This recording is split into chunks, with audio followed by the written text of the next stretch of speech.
Assalamualaikum warahmatullahi wabarakatuh dan salam sejahtera.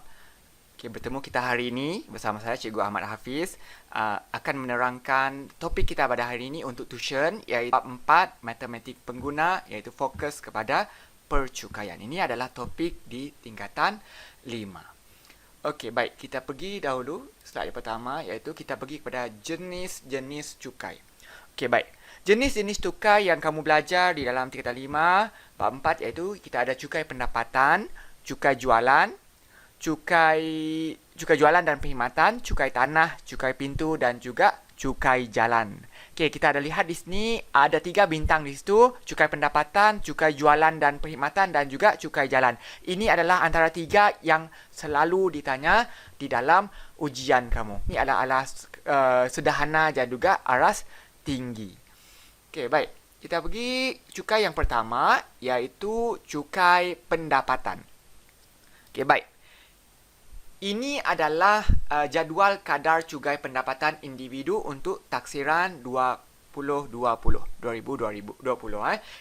Iaitu untuk jadual ini selalunya memang akan diberikan dalam peperiksaan untuk kamu cari jumlah pendapatan bercukai. Sebagai contoh, pendapatan bercukai kamu ialah RM36,000. Okey, RM36,000 dan kamu perlu cari di dalam jadual. Okey, RM36,000 kalau kamu lihat di skrin ini, tertikus ini, okey, dia adalah berada di tangga yang keempat. RM36,000 ini berada di tangga yang keempat. So, macam mana kamu nak kira nanti? Kamu perlu ambil nilai cukai di sebelah sini. Tapi tidak semua jumlah di dalam jadual ini kamu kena ambil. Sebab kamu ada baki daripada RM36,000 ini. Tak apa. Nanti kita akan beri contoh satu persatu supaya kamu dapat lihat bagaimana jadual ini berguna untuk kiraan pendapatan bercukai. Okey, baik. Okay, ini adalah antara pelepasan bercukai. Iaitu yang pertama kita ada individu, iaitu diri dan juga tanggungan. Insurans hayat dan KWSP. Okay, insurans perubatan, yuran pengajian dan juga gaya hidup. Okay, sebenarnya untuk pelepasan cukai ini sebenarnya dia ada banyak. Okay, ada banyak sebenarnya senarai-senarainya. Bagi pelajar yang mengambil mata pelajaran ekonomi, sepatutnya dia lebih tahu antara item-item ataupun senarai-senarai yang terdapat dalam pelepasan cukai. Ini adalah sebahagian sahaja. Okey, kalau kamu lihat di sini, kita ada bintang di situ. Okey, kita ada bintang di situ. Maksud yang bintang ini adalah dia ada had masing-masing. Okey, apa gunanya had ini adalah untuk kamu mengira mengikut nilai had yang diberikan. Kamu tak boleh kira lebih daripada nilai had. Okey. Sebagai contoh, saya bagi contoh di sini, nilai insurans hayat dan KWSP pada soalan ialah RM9,000. Okey, kalau kita lihat di situ, nilai RM9,000 ini adalah lebih daripada had. Okey, apabila dia lebih daripada had, kamu kena guna nilai RM7,000 sahaja. RM9,000 itu kamu tak boleh guna. Kerana dalam pelepasan cukai, kalau kamu lihat di sini, insurans hayat dan KWSP hadnya adalah RM7,000 sahaja. Okey. Itu contoh insurans hayat dan KWSP. Mungkin ada juga yang lain. Sebagai contoh gaya hidup. Ini dia punya had adalah RM2,500. Okey, sebagai contoh gaya hidup dalam soalan dia bagi RM1,300. So, apabila dia bagi RM1,300, kamu kena guna nilai RM1,300 itu. Kamu tak boleh guna nilai had RM2,500. Kenapa? Sebab nilainya adalah kurang daripada had. Apabila kurang daripada had, kamu kena guna nilai yang diberikan dalam soalan iaitu RM1,300.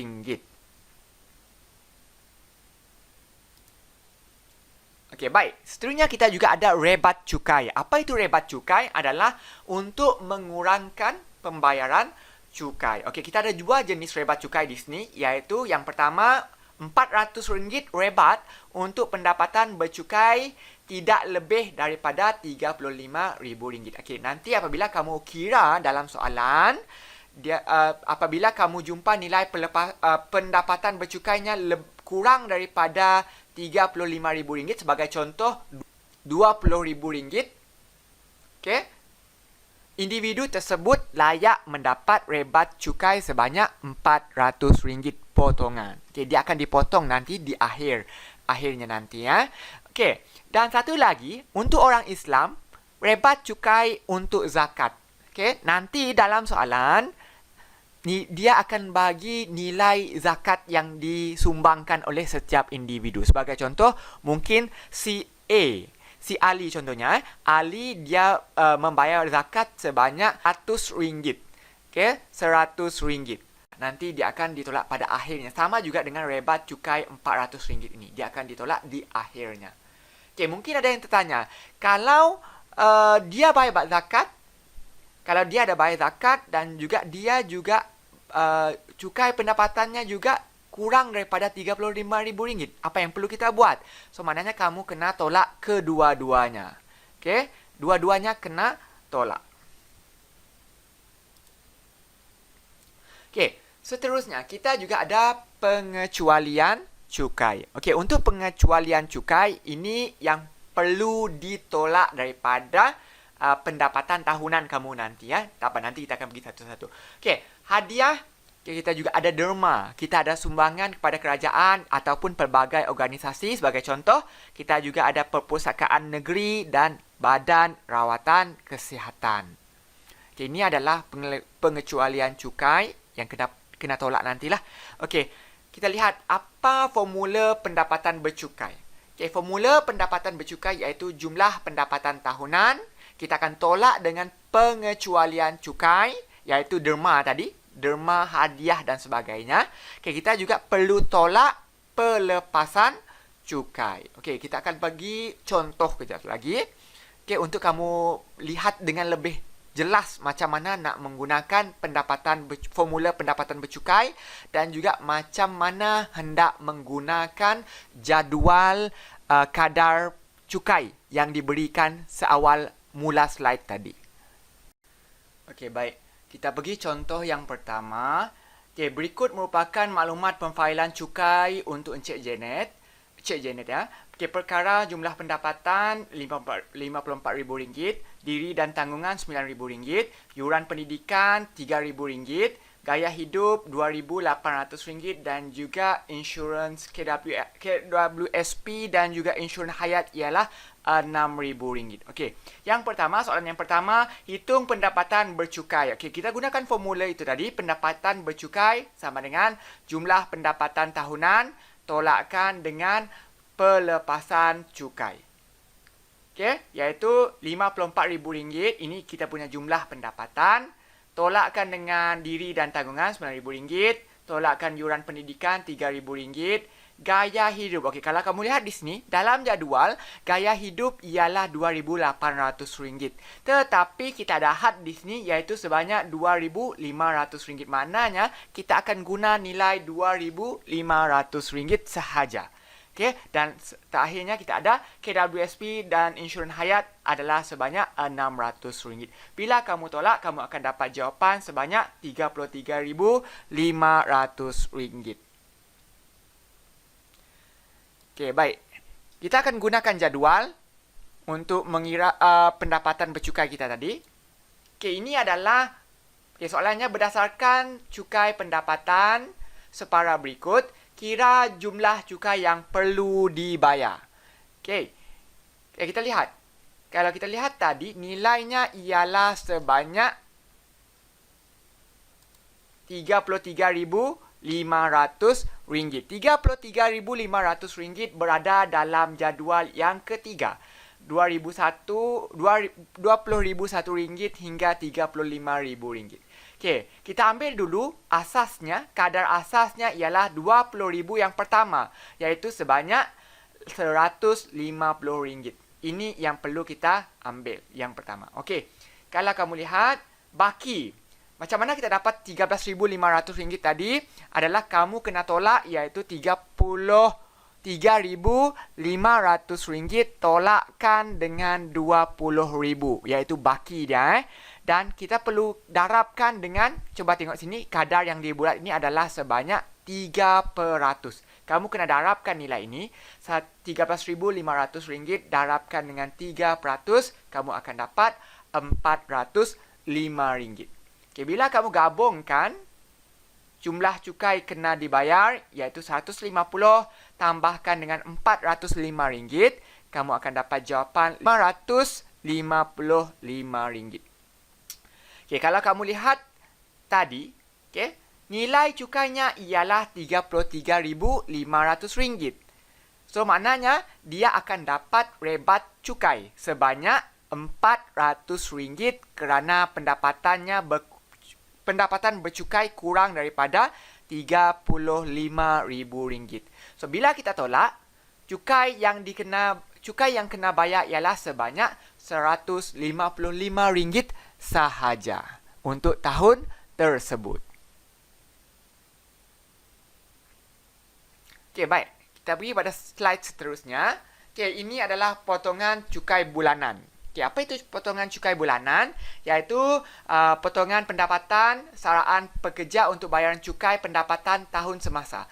Jumlah potongan berdasarkan jadual potongan cukai bulanan atau kaedah pengiraan berkomputer PCB yang disediakan oleh Lembaga Hasil Dalam Negeri LHDN.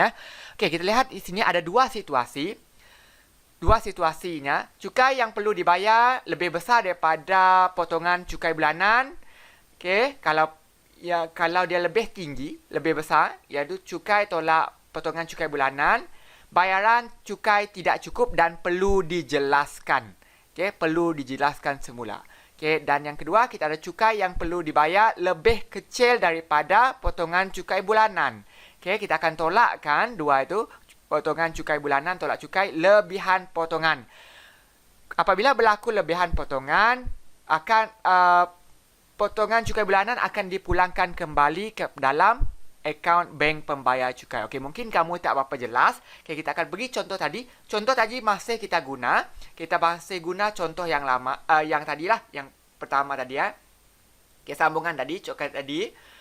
Okey, soalan C pula. Setiap bulan, Cik Janet telah membuat potongan cukai bulanan PCB dari gajinya sebanyak RM50 sebulan. Adakah Cik Janet perlu membuat bayaran cukai pada tahun tersebut? Jelaskan jawapan anda. Okey, tadi kalau kita ingat balik, cukai kena bayarnya ialah RM155. Okey, potongan cukai bulanan dia cakap di sini 50 sebulan. Maknanya 50 sebulan kena darabkan dengan 12. 50 darab 12 kita akan dapat RM600.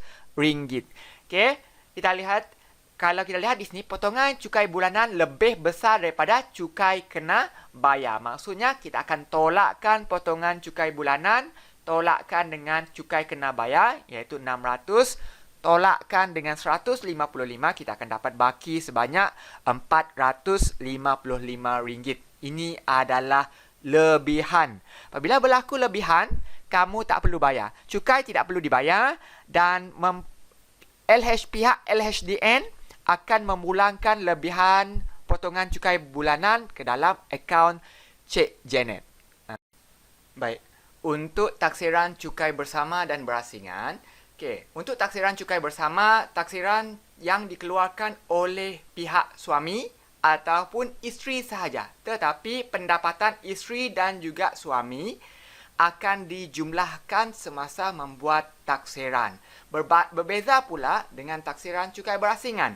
Kalau cukai berasingan, suami dan isteri masing-masing akan membuat taksiran secara berasingan. Okey, kita lihat contoh supaya lebih mudah untuk kamu lebih jelas.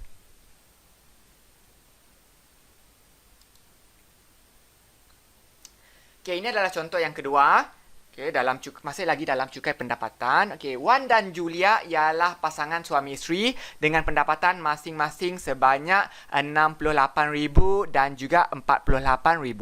Okey, jadual di bawah menunjukkan pemfailan bagi taksiran cukai tahun 2020 mereka. Okey, ini adalah antara item-item yang kita ada. Okey, untuk individu, Wan dan Julia ada RM9,000, masing-masing RM9,000. Isteri, Wan saja bayar RM3,000. Anak kedua-duanya bayar RM3,000. Okey, gaya hidup, okey, Wan RM2,800. Julia adalah RM2,000. Insurans hayat dan KWSP, Wan RM7,000, Julia RM5,000. Derma RM600 untuk Wan, Julia RM500. Dan zakat untuk Wan ialah RM1,250 dan Julia adalah RM500. Okey. Okey, hitungkan cukai pendapatan bagi taksiran cukai bersama dan juga cukai berasingan. Okey, kita lihat dahulu. Kita ada dua kolom di sini, iaitu taksiran cukai bersama dan taksiran cukai berasingan. Kamu pun nanti dalam soalan selalunya dia akan keluarkan jadual. Kamu hanya isi tempat kosong supaya senang kamu lihat perbezaan antara taksiran cukai bersama dan juga taksiran cukai berasingan. Okey, kita lihat dahulu untuk taksiran cukai bersama. Okey, kalau bersama, okey, pendapatan mereka tadi digabungkan kan. RM68,000 dan RM48,000 digabungkan menjadi RM1,116,000. Okey, kalau asing RM68,000 untuk Wan, Julia pula RM48,000. Okey, derma. Okey, kita ada pengecualian cukai iaitu derma.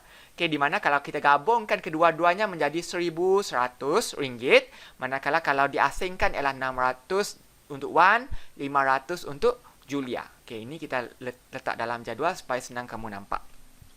Okey, untuk pelepasan cukai, okey, individu RM9,000, masing-masingnya RM9,000. Okey, hanya satu saja RM9,000 diambil, tak boleh lebih daripada itu. Okey, isteri. Okey, untuk isteri RM3,000 sahaja. Okey, kalau dia berasingan, Wan saja yang bayar. Okey, untuk anak, okey, kita akan ambil nilai sebanyak gabungan Wan dan Julia iaitu RM6,000. Okey, kalau asing dia asinglah RM3,000 dan RM3,000 Wan dan juga Julia. Okey, untuk gaya hidup, okey, kita ada had di sini iaitu RM2,500, tetapi dalam soalan tadi, okey, dia akan ambil nilai RM2,500 sahaja, tetapi untuk Wan tadi kita lihat di sini Wan adalah sebanyak RM2,800. Maknanya kita akan ambil nilai had sahaja. Okey, iaitu RM2,500. Okey, Julia tak ada masalah sebab perbelanjaan untuk gaya hidupnya adalah RM2,000 sahaja. Okey, insurans hayat sama juga, kita akan ambil nilai hadnya RM6,000. Okey, dan untuk Wan, okey, Wan kita lihat di sini warna merah sebab Wan tadi ialah RM7,000. So kita akan ambil ikut had maksimum. Okey, iaitu RM6,000. Julia tak ada masalah iaitu RM5,000.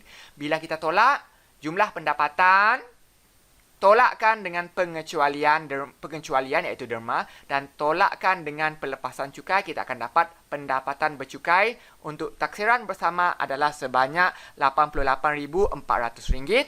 Kalau berasingan, Wan sebanyak RM43,900 dan Julia adalah RM28,500.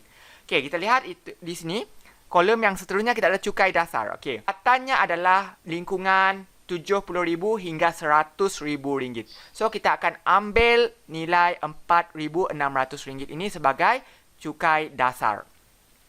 Okay, untuk asing pula, Wan, okay, sebanyak RM43,900. Dia berada di dalam jadual antara RM35,000 hingga RM50,000.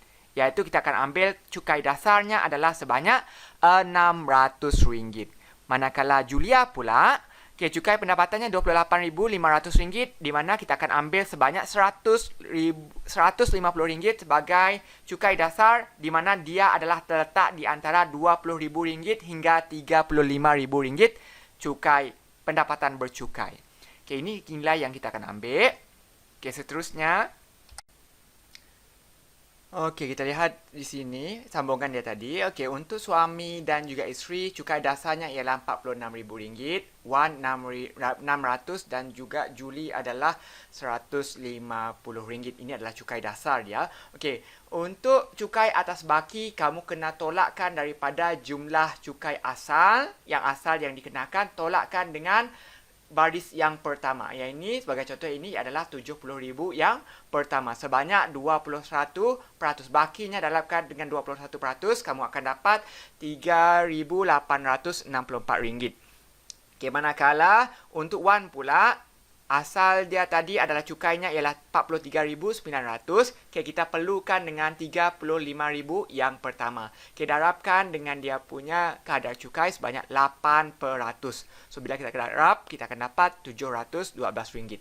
Dan Julia pula, okey, kadar cukai pendapatan bercukainya tadi adalah RM28,500. Kita perlu tolakkan yang pertama ya, iaitu RM20,000. Bila tolakkan dan perlu didarab dengan kadarnya iaitu sebanyak 3%. So kita akan dapat jawapan RM255. Okey, rebat. Okey, untuk rebat kita ada zakat di sini. Gabungan bersama zakat adalah RM1,750, tetapi diri tidak ada. Kenapa tidak ada? Sebab pendapatan bercukai adalah lebih tinggi daripada RM35,000. Tidak dapat rebat untuk diri. Okey, untuk Wan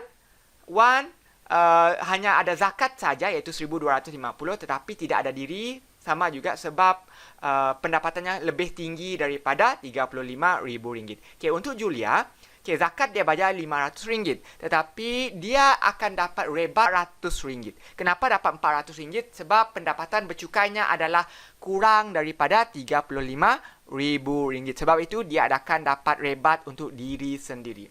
Okey, bila kita nak kira cukai kena bayar, kamu kena kira tambahkan cukai dasar, tambah cukai atas baki ditolak dengan rebat. Bila kamu tambah dan tolak, kamu akan dapat untuk taksiran bersama RM6,714. Manakala untuk Wan, bila kamu tambah dan ditolak, kamu akan dapat RM62. Dan juga Julia, bila kamu tambah dan tolak, kamu akan dapat negatif RM495. Okey, bila kita buat perbandingan di sini, adakah mana yang lebih baik antara kita nak buat taksiran cukai bersama ataupun taksiran cukai berasingan? Okey, kita akan lihat perbezaan antara cukai bersama dan juga cukai berasingan. Kalau kamu lihat di sini, yang lebih baik dan menguntungkannya ialah taksiran cukai bersama sebab nilainya adalah lebih kecil daripada taksiran cukai bersama. Okey. Baik, seterusnya kita akan pergi topik cukai jalan. Okay, kita pergi cukai jalan. Okey, untuk cukai jalan, okey, dia adalah dikira mengikut kapasiti enjin iaitu cc setiap kereta ataupun setiap motosikal. Semakin tinggi kamu punya kapasiti enjin iaitu cc, semakin tinggi jalan. Berbeza untuk Semenanjung Malaysia dan Sabah Sarawak. Rujuk jadual yang diberi dalam soalan. Okey, kita bagi contoh. Yang pertama, okey, Fuad memiliki kereta dengan kapasiti 1799 cc.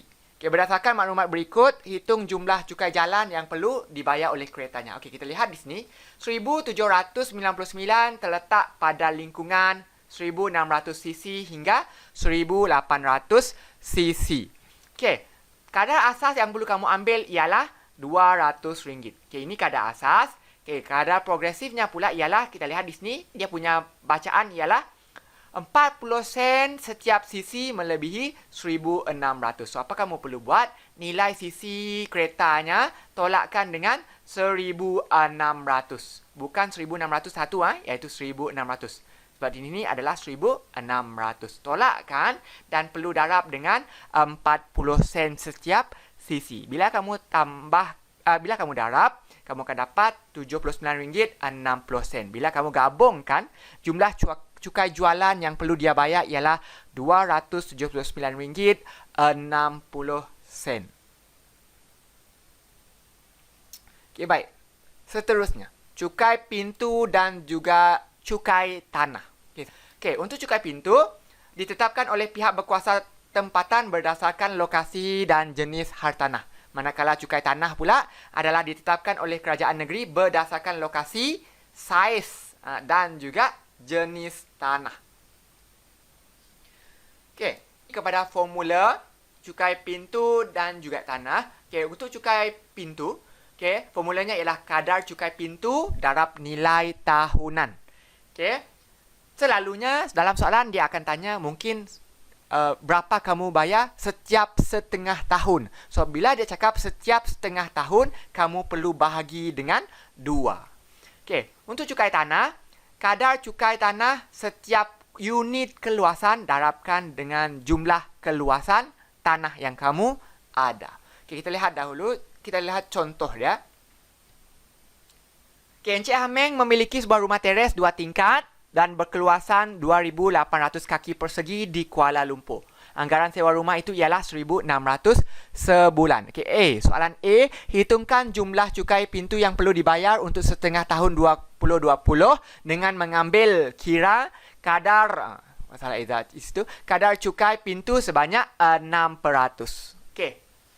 Okey, kita lihat kadar kita gunakan formula cukai pintu iaitu kadar cukai pintu darab nilai tahunan. Okey, kadar cukai pintu kita di sini ialah 6%. Okey, darabkan dengan nilai tahunan. Sewa dia tadi adalah 1,600 untuk sebulan. Tetapi kita perlu darabkan dengan 12. Okey, bila kita dah darab dengan 12, darabkan dengan 6% lagi, so kita akan dapat RM1,152. Okey. Soalan minta setengah tahun. Apabila dia minta setengah tahun, kamu akan bahagi dengan 2. Iaitu kamu akan dapat jawapan RM576. Okey. Soalan seterusnya, sambung soalan tadi. Hitung cukai tanah yang perlu dibayar pada tahun 2020 dengan kadar yang dikenakan sebanyak RM0.035 bagi setiap kaki persegi. Okey. Untuk cukai tanah, kadar cukai tanah setiap unit keluasan darabkan dengan jumlah keluasan tanah. Okey, RM0.035 darabkan dengan 2,800 keluasan dia tadi. So, kita akan dapat jumlah cukai tanah ialah sebanyak RM98. Dan yang terakhir dalam topik ini ialah kita ada cukai jualan dan perkhidmatan. Untuk cukai jualan adalah di antara 5%, 10% ataupun kadar lain bergantung pada barangan yang ditetapkan. Dan satu lagi adalah kita ada cukai perkhidmatan iaitu sebanyak 6%. Okey, formulanya adalah cukai jualan ataupun perkhidmatan, harga barang ataupun perkhidmatan darabkan dengan peratus cukai. Okey, kita lihat contoh. Okey. Mary menyewa sebuah bilik di sebuah hotel tempatan di Sri Aman, Sarawak dengan harga RM188 semalam. Mary menginap di hotel tersebut untuk 4 malam. Hitung cukai perkhidmatan yang perlu dibayar oleh Mary jika hotel tersebut mengenakan cukai perkhidmatan sebanyak 6%. Okey, harga cukai perkhidmatan formula dia tadi adalah harga perkhidmatan darabkan dengan peratus cukai. Okey, 188 semalam, okay, kita darabkan dengan 4 malam, darabkan dengan 6%. So, kita akan dapat cukai yang dibayar ialah RM45.12. Itu cukai yang dibayar. Okey, untuk contoh yang kedua, okey, jadual 2 menunjukkan kadar tarif domestik bagi Semenanjung Malaysia. Okey, ini adalah penggunaan elektrik. Okey, 1 hingga 200 kita ada tarifnya adalah 0.218. 201 hingga 300 kita ada 0.334. 301 hingga 600 adalah 0.516 dan 601 hingga 900 adalah 0.546. Okey, untuk penggunaan melebihi 600 kWh dalam sebulan akan dikenakan cukai perkhidmatan sebanyak 6%. Okey, jika Mazlan telah menggunakan sebanyak 750 kWh elektrik pada bulan Ogos 2020, hitung cukai perkhidmatan dalam bil tersebut. Okey, kita cari dahulu blok prorata. Okey, untuk 1 hingga 200 bloknya adalah 200. Okay, tarifnya masih sama seperti di atas. So, kamu akan perlu darabkan dua ini. Darab dan kamu akan dapat RM43.60. Okay, yang seterusnya 201 hingga 300. Blok proratanya adalah 100. Tolak kan, dapat 100. So, kita akan ada tarifnya sama seperti di atas 0.334. Iaitu kita akan dapat, darabkan keduanya, kita akan dapat RM33.40. Dan 301 hingga 600 peratanya adalah 300. Tarifnya masih sama 0.516 dan kita darab kita akan dapat 154.80. Okey. Untuk jumlah ketiga-tiga yang di atas ini adalah tidak dikenakan cukai. Okey, kamu boleh cari dan kamu juga tak perlu cari jumlah untuk tiga yang di atas ini. Okey, untuk yang ini pula 601 hingga 900, okey, blok prorata adalah 150. Okey, kenapa 150? Asalnya tadi adalah 750. So kamu perlu tolakkan dengan 200, tolakkan dengan 100, tolakkan dengan 300. Bakinya daripada 750 tolakkan 600, kamu akan dapat 150. Okey, 150 kamu darabkan dengan tarif iaitu 0.546. So kamu akan dapat jumlah 81.90. Okey, ini adalah ini sahaja yang dikenakan cukai perkhidmatan 6%. Okey, so kita darabkan 81.90 darabkan 600, so kamu akan dapat jawapan RM4.91. Okey, itu adalah cukai perkhidmatan yang perlu ada. Okey, itu adalah jawapannya. Kamu tak perlu totalkan ke semua sekali kerana soalan tidak minta kamu mencari jumlah keseluruhan bil elektrik yang perlu dibayar. Okey, dia hanya minta hitung cukai perkhidmatan sahaja dalam bil tersebut.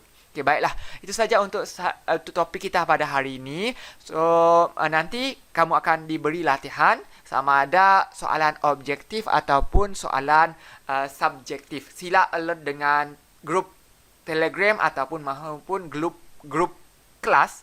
Okey, kita akan jumpa lagi nanti dalam sesi perbincangan soalan. Itu saja untuk hari ini. Terima kasih.